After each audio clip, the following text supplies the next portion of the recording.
राम की शक्ति पूजा। हमने फर्स्ट पार्ट में पढ़ा कि किस प्रकार से राम रावण से हार करके किस तरह से शोकाकुल हो जाते हैं, मतलब एकदम से उदास हो जाते हैं, हिम्मत हार जाते हैं। सारे वानर, सारे उनके सेनापति वगैरह सब हार मानकर बैठे हुए हैं, एकदम उदास होकर बैठे हुए हैं। और ऐसा देखकर श्री राम जो है युद्ध के बारे में सोचकर बहुत ही ज़्यादा व्याकुल है। ठीक है, कभी उन्हें सीता की याद आती है तो थोड़ा बहुत उनका मन प्रसन्न होता है, लेकिन फिर से उन्हें रावण की वो जो युद्ध हुआ रावण के साथ आज की टाइम, उसका जो अट्ठास है वो सुनाई पड़ता है, वो दिखाई पड़ता है। तो ये सोचते हुए उनकी आंखों में आंसू आ जाते हैं, और वो आंसू कहाँ गिर जाते हैं? हनुमान जी के ऊपर, जो उनके चरणों में बैठे थे। युग चरणों पर आ पड़े अस्तु वे अश्रु युगल, देखा कपि ने चमके नग में जो ताराद। ये नहीं चरण राम के बने श्यामा के शुभ, सोहते मध्य में ही रख युग या दो कौस्तुंभ। टूटा वह तार ध्यान का स्थिर मन हुआ विकल, संदिग्ध भाव की उड़ी दृष्टि देखा अविकल। बैठे वे वहीं कमल लोचन पर सजल नयन, व्याकुल व्याकुल कुछ चिर प्रफुल्ल मुख निश्चेतन। अब जो हनुमान जी के ऊपर वो जो आंसू गिरते हैं, हनुमान जी एकदम से जो ध्यान में बैठे हुए थे, एकदम से उनका ध्यान टूट जाता है, एकदम से उनका ध्यान टूट जाता है और उनका मन भी एकदम से विकल हो जाता है। वो राम को इस रूप में देखते हैं कि राम जो है कमल लोचन, मतलब कमल की आंखों वाले जो राम हैं, उनके नयन तो वही हैं, लेकिन उन आंखों में पानी आया हुआ है, पर वह सजल नयन, उन आंखों में पानी आया हुआ है और बहुत ज्यादा व्याकुल व्याकुल वो नजर आते हैं। चिर प्रफुल्ल मुख निश्चेतन, जो हमेशा मुख में स्माइल रहती थी, हमेशा मुख मुस्कुराता वो मुख जो था वो एक तरफ से निश्चेतन हो गया है, एकदम से उसका जो तेज है वो कहीं खो गया है। ठीक है, ये हनुमान जी जब देखते हैं। ये अश्रु राम के आते ही मन में विचार, उद्वेल हो उठा शक्ति खोल सागर अपार। हो स्वसित पवन 49 पिता पक्ष के तुमुल, एकत्र वक्ष पर बहा वाष्प को उड़ा अतुल। सतघूर्णावर्त तरंग भंग उठते पहाड़, जल राशि राशि जल पर चढ़ता खाता पछाड़। तोड़ता बंद प्रतिसंध धरा हो स्फीत वक्ष, दिग्विजयी अर्थ प्रतिफल समर्थ बढ़ता समक्ष। अब जैसे ही राम की आंखों में आंसू देखते हैं हनुमान जी, एकदम से वो भी उद्वेलित हो जाते हैं, एकदम से उन्हें भी मतलब धक्का लगता है एक तरह से। ठीक है, उनका जो खून है वो एकदम से खौल उठता है, उनका खून खौल उठता है, उनके मन में, उनके शरीर में एक सागर जैसी स्फूर्ति आ जाती है। वो पवन को रोक लेने के में सक्षम है। 49 पिता पक्ष के तो वो पवन के पुत्र हैं। ठीक है, तो उनके अंदर एकदम से जोश आ जाता है। एकत्र वक्ष पर बहा वाष्प को उड़ा तुल, शत घूर्णावर्त तरंग भंग उठते पहाड़, जल राशि राशि जल पर चढ़ता खाता पछाड़। तोड़ता बंद प्रतिसंध धरा हो स्फीत वक्ष, दिग्विजय अर्थ प्रतिफल समर्थ बढ़ता समक्ष। सतवायु वेग बल डूबा अतल में देश भाव, जल राशि विपुल मत मिला अनिल के महाराव। वज्रांग तेज घन बना पवन को महाकाश पहुंचा, एकादश रुद्र शुद्ध पर 28। तो मतलब इसमें हनुमान जी के बारे में बताया गया उनकी किस प्रकार की हालत हो जाती है राम को रोते हुए देखकर, राम की आंखों में आंसू देखकर। वो एकदम से ऐसा सोचते हैं कि सब कुछ तहस नहस कर दें, क्योंकि वो राम की आंखों में आंसू नहीं देख सकते हैं। राम का विषणानंद देखते हुए कुछ क्षण, हे सखा विभीषण बोले आज प्रसन्न वदन। राम का ऐसा मुख देखकर विषणानंद, मतलब जो उनका मुख जो है एकदम से मलिन हो गया है, एकदम से निस्तेज हो गया है। कुछ क्षण तक विभीषण उनके मुख को देखते हैं और फिर कहते हैं हे सखा। विभीषण बोलते हैं हे सखा, मतलब थोड़ा खुश होकर उनको वदन उनको बोलते हैं हे सखा। वह नहीं देखकर जिसे समग्र वीर वानर, भल्लुक विगत श्रम हो पाते जीवन निर्जर।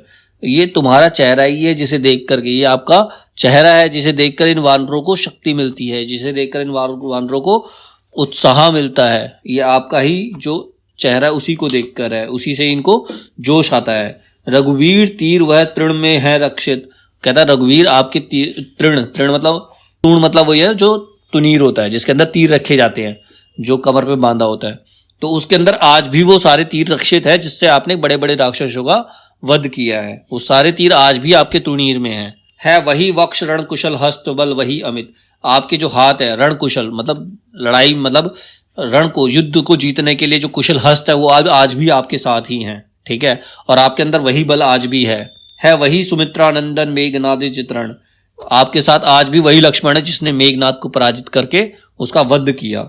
है वही भल्लपति वानरेंद्र सुग्रीव प्रमन, तारा कुमार भी वही महाबल श्वेत धीर। कह रहे ये सुमित्रानंदन मेघनाथ विजेता जो सुमित्रानंदन लक्ष्मण है वो आज आप वही, वो भी आपके साथ हैं, वही हैं वो भी।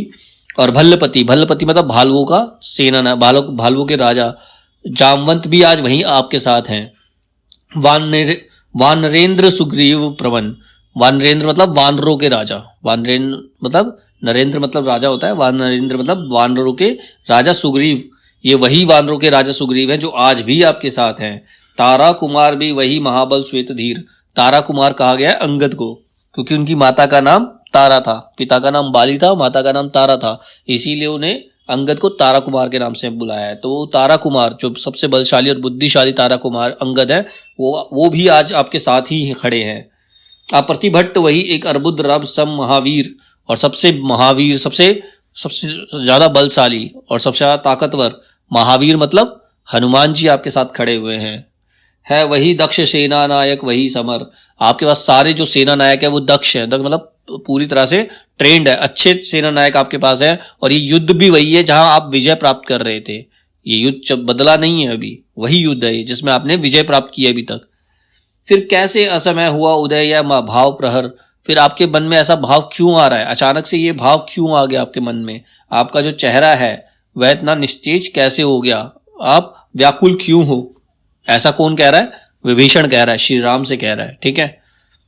कुछ क्षण तक रहकर मौन सहज निज कोमल स्वर, बोले रघुमणि मितवर विजय होगी न समर।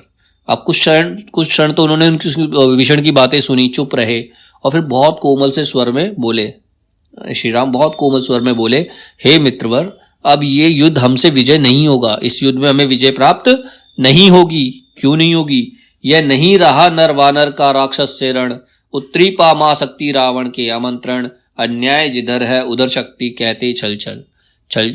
अब वो कह रहे हैं कि इस युद्ध में हमारी विजय नहीं हो सकती क्योंकि ये नर वानर और राक्षसों का युद्ध नहीं रहा जो अभी तक चल रहा था, ये नर वानर और राक्षसों का युद्ध चल रहा था, ये नर वानर और राक्षसों का युद्ध नहीं रहा क्योंकि रावण ने महाशक्ति को आमंत्रण किया है। महाशक्ति जो है वो रावण के पास है, रावण का साथ दे रही है, और जहां अन्याय है आज वहां शक्ति है। जहां पर अन्याय मतलब रावण एक अन्यायी है, दुराचारी है, तो कहते हैं आज उसने शक्ति को सिद्ध किया हुआ है और शक्ति रावण के साथ है, तो इस युद्ध को हम नहीं जीत सकते, इस युद्ध में हमारी विजय नहीं हो सकती। ये कहते हुए उनकी आंखों में फिर से आंसू आ जाते हैं, कहते चल चल मतलब ये कहते हुए उनकी आंखों में फिर से आंसू आ जाते हैं। हो गए नैन कुछ बूंद पुनः ढल के दृग्जल, रुक गया कंठ चमका लक्ष्मण तेज प्रचंड, धस गया धरा में कपि का गह युग पद मसक दंड, स्थिर जामवान समझते हुए जो सकल भाव, व्याकुल सुग्रीव हुआ उर में जो विषम घाव, निश्चितता करते हुए विभीषण कार्यक्रम, मौन में रहा यूं स्पंदित वातावरण विषम। अब जैसे ही श्री राम ने ये कहा कि आज रावण के साथ शक्ति है और ये कहते हुए उनकी आंखों में आंसू आ गए, उनका गला भर आया। हो गए नयन कुछ बूंद पुनः ढल के द्रजल, मतलब उनकी आंखें फिर से पानी से भर गई और उनका जो कंठ है वो रुक गया, मतलब एकदम से बोलते बोलते वो रुक गए। और ऐसा देखकर एकदम से लक्ष्मण को क्रोध आ गया। चमका लक्ष्मण तेज प्रचंड, मतलब लक्ष्मण को इतनी जोर से गुस्सा आया कि वो सारी लंका को तहस नहस कर दे, क्योंकि आज उनके भाई की आंखों में आंसू वो देख रहे हैं, उनको रोते हुए वो देख रहे हैं। धस गया धरा में कपि का गह युगपद मसक दंड, जो हनुमान जी हैं उन्होंने भी इतना जोर लगाया, इतना गुस्सा आया कि उनकी जो गदा थी वो जमीन के अंदर धस गई।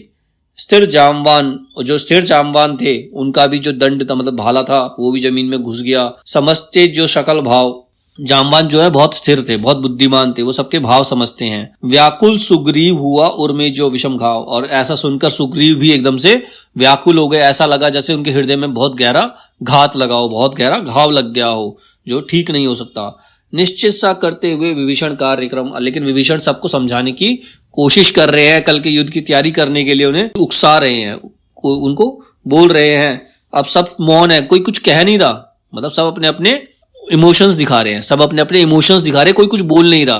तो वही लिख रहा है, मौन में रहा यो स्पंदित वातावरण विषम, मतलब जो वहां का एनवायरमेंट है वो ऐसा विषम, मतलब सब अलग अलग मुद्रा में है, किसी को क्रोध आ रहा है, किसी को कुछ, कोई व्याकुल हो गया, कुछ है, सब अलग अलग मुद्रा में है, अलग अलग भाव व्यक्त कर रहे हैं, लेकिन वहां पर बिल्कुल मौन है, मतलब शांति में भी विषमता का वातावरण है, मतलब सबके मन एक जैसे नहीं सोच रहे हैं, सबके मन में अलग अलग विचार आ रहे हैं। ठीक है। कह हुए भानुकुल भूषण वहां मौन क्षण भर, बोले विश्वस्त कंठ से जामवान रघुवर। अब इतना थोड़ी देर तक सब मौन रहे, फिर जामवान बोले, एकदम विश्वास भरी आवाज में जामवंत बोलते हैं, भानुकुलभूषण। भानुकुलभूषण सूर्यकुल, वो सूर्यकुल के पुत्र थे ना, सूर्यवंशी थे, वो सूर्यवंशी थे, तो इसीलिए उनको भानुकुलभूषण कहा गया है। भानुकुलभूषण राम को ही कहा गया है। जामवंत जी कहते हैं, हे भानुकुलभूषण रघुवर, विचलित होने का नहीं देखता मैं कारण। मतलब जो भी हुआ इसमें मैं विचलित होने का कारण मुझे दिखाई नहीं दे रहा है। मतलब ऐसा भी कुछ नहीं हुआ जिससे हमें विचलित होना चाहिए, जिससे हमें व्याकुल होना चाहिए, ऐसा कुछ नहीं हुआ है। हे पुरुष सिंह, तुम भी यह शक्ति करो धारण, आराधना कर दृढ़ आराधना से दो उत्तर। पुरुष सिंह मतलब सिंह के समान पुरुष, मतलब बहुत शक्तिशाली, राम शक्तिशाली हैं, तो वो पूरे सिंह के समान हैं जो किसी को भी हरा सकते हैं। तो कहते हैं इसमें विचलित होने वाली कोई बात नहीं है। अगर रावण के साथ शक्ति है तो इसमें विचलित होने वाली बात नहीं है।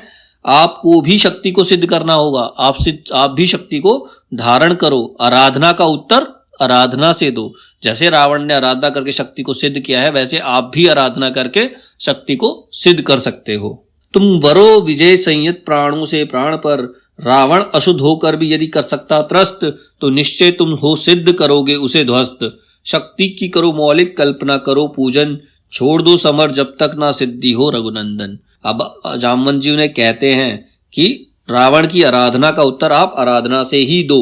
तुम वरो विजय संयत प्राणों से प्राणों पर, तुम सबके प्राणों पर विजय प्राप्त कर सकते हो। आप जो है सबके प्राणों पर विजय प्राप्त कर सकते हो। रावण अशुद्ध होकर भी यदि कर सकता त्रस्त, रावण तो एक अशुद्ध है, उसके मन में पुण्य विचार नहीं है, वो अन्यायी है, ठीक है, फिर भी यदि वो शक्ति को सिद्ध कर सकता है, आराधना करके शक्ति को सिद्ध कर सकता है, तो आप तो सिद्ध पुरुष हो, आप तो सत्यवादी, आप तो सच का साथ दे रहे हो, तो आप तो अवश्य ही शक्ति को सिद्ध करके उसे हरा दोगे। शक्ति की करो मौलिक कल्पना करो पूजन, तो आप शक्ति की कल्पना, मौलिक कल्पना करो, शक्ति की पूजा करो और इस युद्ध को छोड़ दो समर जब तक सिद्धि ना हो रघुनंदन। जब तक शक्ति सिद्ध नहीं हो जाती तब तक आप शक्ति प्राप्त नहीं कर ले, शक्ति को, महाशक्ति को अपनी तरफ नहीं ले लेते, तब तक आप इस युद्ध को छोड़ दो, तब तक आप इस युद्ध में मत जाओ। तब तक लक्ष्मण है महावाहिनी के नायक। जब तक आप शक्ति को सिद्ध करोगे, शक्ति पूजा करोगे, तब तक हमारी जो सेना के नायक है वो लक्ष्मण रहेंगे। लक्ष्मण सेना नायक बनेंगे। मध्य भाग में अंगद दक्षिण श्वेत सहायक, मध्य भाग में, युद्ध के मध्य भाग में अंगद रहेंगे और पूरी सेना की रक्षा करेंगे। मैं भल्ल सैन्य मह वाम पार्श्व में हनुमान, मैं भालू सेना लेकर हनुमान जी के साथ वाम पार्श्व मतलब लेफ्ट साइड में मैं पहरा दूंगा। नल नील और छोटे कपिगण उनके प्रधान, छोटे छोटे जो कपिगण हैं, जो छोटे छोटे वानर हैं, उनके जो प्रधान है वो नल नील बनेंगे, नल और नील उनके प्रधान बनेंगे। सुग्रीव विभीषण अन्य यथुपति यथा समय आएंगे, रक्षा हेतु जहां भी होगा भय। और इसके अलावा भी अगर कोई असुरक्षित होगा, किसी को भय होगा, तो सुग्रीव और विभीषण जो युद्धपति हैं, जो सेनापति हैं, वो हमारी सहायता को आ जाएंगे जहां जिसकी जरूरत पड़ेगी। तो युद्ध इस प्रकार से हम लोग संभाल लेंगे। आप शक्ति की पूजा करो, आप शक्ति को सिद्ध करो। कुछ समय अनंतर इंदिवर निंदित लोचन, खुल गए रहा निष्प्लक भाव में मंजित मन। बोले आवेग रहित स्वर में विश्वास स्थित, मातः दस भुजा विश्व ज्योति मैं हूं आश्रित। हो विद्ध शक्ति से है खल महिषासुर मर्दित, जनरंजन चरण कमल तल धन्य सिंह गर्जित। यह है मेरा प्रतीक मातः समझा इंगित, मैं सिंह इसी भाव से करूंगा अभिनंदित। अब राम ने उनकी बात सुनी, जामवंत जी की बात सुनी, और कुछ देर तक तो उनकी आंखें बंद रही, फिर धीरे से अपनी आंखें खोलकर उत्साह भरे स्वर में मतलब उनके स्वर में एक आवेग था, विश्वास आया। उन्होंने व्याकुलता को छोड़ दिया और विश्वास भरी आवाज में कहा, माता दस भुजा विश्व ज्योति। माता को, जो 10 भुजाओं वाली माता है, शक्ति माता, उनकी 10 भुजाएं हैं। विश्व ज्योति मतलब पूरे विश्व को रोशनी देने वाली है। मैं आप पर आश्रित हूं। राम कहता है, हे माता, हे 10 भुजा माता, मैं आपसे आश्रित हूं, मैं आपसे प्रार्थना करता हूं। हो विद्ध शक्ति से है खल महिषासुर मर्दित। आपके पास तो इतनी शक्ति है कि आपने महिषासुर जैसे भीषण राक्षस को, महाबली राक्षस को मार दिया। जनरंजन चरण कमल तन धन्य है सिंह गर्जित। जनरंजन चरण कमल, जितने लोग हैं सब आपके चरण कमलों की वंदना करते हैं, सब आपके चरण कमलों की पूजा करते हैं। और जो आपके नीचे चरणों में जो सिंह है, जिसकी आप सवारी करती है, वो सिंह धन्य है। ठीक है, यह है मेरा प्रतीक मात समझाएंगे। जो आपका सिंह है वो मान लो मेरा ही प्रतीक है। मैं आपके सिंह के समान हूं, आपके चरणों में हूं, और इसी भाव से मैं आपका अभिनंदन करता हूं, आपकी प्रार्थना करता हूं। कुछ समय तक स्तब्ध हो रहे राम छवि में निमग्न, फिर खोले पलक कमल ज्योतिर्दल ध्यान लगन। हे देख रहे मंत्री सेनापति वीरासन, बैठे उमड़ते हुए राघव का स्मित आनंद। बोले भावस चंद्र मुख निंदित रामचंद्र, प्राणों में पवन कंपन भर स्वर मेघ मंद्र। अब कुछ समय ये सब सोचते हुए, ये सारी चीजें उन्होंने मन में सोची, माता को प्रार्थना की, जो भी उनके बारे में सोचा उन्होंने सब सोचा, और कुछ देर तक शांत रहकर उन्होंने अपनी आंखें खोली। धीरे से उन्होंने अपनी आंखें खोल दी और उनके चेहरे पे एक अनोखी सी मुस्कान फिर से आ गई जो हमेशा रहती थी। और उस मुस्कान को देख करके, उस स्माइल को देख करके जितने भी मंत्री सेनापति वीरासन में बैठे हुए थे, एकदम उनके अंदर भी जोश उमड़ पड़ता है। ठीक है, वो भी बोले भावस चंद्रमुख निंदित रामचंद्र, मतलब जो चंद्रमुख, चंद्रा चांद के समान जो मुख है श्री रामचंद्र का, प्राणों में पावन कंपन भर स्वर मेघ मंद्र, मतलब मेघ की गति से उनके प्राणों में कुछ अच्छे स्वर, एक विश्वास जाग जाता है पूरी सेना के अंदर। राम को हंसते हुए देखकर, राम को स्माइल की मुद्रा में देखकर पूरी जो सेना है वो उत्साहित हो जाती है। फिर मधुर दृष्टि से प्रिय कपि को खींचते हुए बोले प्रियतर स्वर में अनंतर सींचते हुए, चाहिए हमें 108 कपि इंदिवर, कम से कम अधिक और हो अधिक और सुंदर। जाओ देवी द उषा काल होते सत्वर, तोड़ो लाओ वे कमल लौट कर लड़ो समर। फिर श्री राम जी अब हनुमान जी से कह रहे हैं, हनुमान जी से क्या कह रहे हैं, बड़ी मधुर दृष्टि से बोले, मधुर दृष्टि से हनुमान जी को देखते हुए बोलते हैं, प्रिय कपि, बोले प्रियतर स्वर में अनंतर सींचते हुए, चाहिए हमें, वो हनुमान जी से बोलते हैं हमें 108 इंदिवर चाहिए। इंदिवर क्या होता है, नीले कलर का कमल का फूल, नीले रंग का कमल का फूल, उसको इंदिवर कहते हैं। ठीक है, तो हनुमान से कहते हैं हे कपिवर, मुझे 108 कम इंदिवर चाहिए, 108 नील कमल चाहिए, कम से कम 108 चाहिए, अगर ज्यादा हो तो और अच्छा है। तो आप देवी दह जाओ, देवी दह जगह का नाम है, और प्रातः सुबह उषा काल, मतलब उषा काल होने से पहले ही वो 108 कमल तोड़कर लाकर हमें दे दो, और उसके बाद जाकर युद्ध करो। बोलता है ना, जाओ देवी दह उषा काल होते सत्वर, तोड़ो लाओ वे कमल लौट कर लड़ो समर। वो कमल तोड़कर लाओ और उसके बाद लौटकर युद्ध में जाओ। अवगत हो जामवान से पद दूरत स्थान, प्रभुपद रज सिर धर चले हर्ष भर हनुमान। राघव ने विदा किया सबको जानकर समय, सब चले सदैव राम की सोचते हुए विजय। अब शाम के टाइम ये युद्ध के बाद बैठे हुए थे ना सारे, ये सारा सीन उस समय का है। तो ये कहते हुए जब हनुमान जी को उन्होंने 108 कमल लाने के लिए कहा और जामवंत की बात से वो सहमत हुए और दूर स्थान ढूंढने के लिए निकल पड़े। किसके लिए, आराधना के लिए, देवी की आराधना के लिए। और सारे सेनापतियों को, सारे वानरों को उन्होंने कहा अब शिविर में जाकर विश्राम करो। सब विजय की आशा लिए हुए शिविर में जाकर विश्राम करने के लिए चल पड़ते हैं। निशी हुई विगत नग के लगाट पर प्रथम किरण, फूटी रघुनंदन के दृग महिमा ज्योति हिरण। अब रात बीत गई है और एकदम सुबह की पहली किरण पड़ रही है, सुबह की पहली किरण पड़ रही है। इसका मतलब ये है कि जो दुख भरी रात थी, जो व्यक्ति के जीवन में जो दुख आता है, अगर वो जब खत्म होता है तो एक सूर्य की नई रोशनी की किरण पड़ती है, उसके अंदर एक नया उत्साह जगता है। तो यहाँ सुबह से मतलब नहीं, उन लोगों के अंदर भी, राम की सेना के अंदर भी एक नया उत्साह जागृत हो गया, क्योंकि वे सोच रहे हैं कि अब राम शक्ति की पूजा करके शक्ति को सिद्ध करेंगे। तो उनके सबके जीवन में एक नई आशा की किरण जाग जाती है, नई रोशनी की किरण आती है। क्रम क्रम से हुए पार राघव के पंच दिवस, चक्र से चक्र मन बढ़ता गया ऊर्ध्व निर्लस। कर जब पूरा कर एक चढ़ाते इंदिवर, निज पुष्प चरण इस भांति रहे हैं पूरा कर। अब वो पूजा करते, आराधना करते करते उन्हें 5 दिन हो गए हैं। जब आराधना करते हैं, जब आराधना में लीन होते, तो हमारी जो बॉडी होती है उसके अंदर चक्र बनते हैं, जिससे कि हम परमात्मा तक पहुंचते हैं। ठीक है, जिससे कि हम शक्ति तक पहुंचते हैं। तो चक्र से चक्र बनते चले गए और वो एक एक करके इंदिवर चढ़ाते चले गए, और इस प्रकार से 5 दिन बीत गए हैं। 68 दिवस आज्ञा पर हुआ समाहित मन, प्रति जब से खींच खींच होने लगा महाकर्षण। जैसे ही 6ठा दिवस आता है तो उनका चक्र जो है वो मस्तिष्क तक चला जाता है, पीछे पीठ पे होते चक्र। अगर कभी शक्तिमान देखा हो तो उसके अंदर जब वो पूजा करते हैं तो उसके अंदर वो चक्र दिखाई देते हैं। जब कोई आराधना की स्थिति में होता है तो वो चक्र दिखाई देते हैं। तो वो मस्तिष्क तक, ऊपर तक पहुंच गए हैं, मतलब वो आराधना के अपर लेवल पे पहुंच चुके हैं 6ठे दिन। ठीक है, तो उनके अंदर एक नई स्फूर्ति जागृत हो रही है। संचित त्रिकुटी पर ध्यान देवी पद पर। अब त्रिकुटी क्या होती है, दोनों पलकों के बीच, दोनों आंखों के बीच में ये बात है, ये त्रिकुटी होती है। अब यहां पर उन्हें ज्ञान की प्राप्ति हो रही है। जबकि स्वर लगा कांपने थर थर अंबर, मतलब उनके अंदर इतनी शक्ति आ गई, इस तरह से ऐसा लग रहा है कि पूरा अंबर कांपने लगा है, उन्होंने उस शक्ति को प्राप्त कर लिया है। इतनी शक्ति प्राप्त, इस लेवल पर चले गए हैं वो आराधना के कि आसमान भी कांपने लगता है। ठीक है।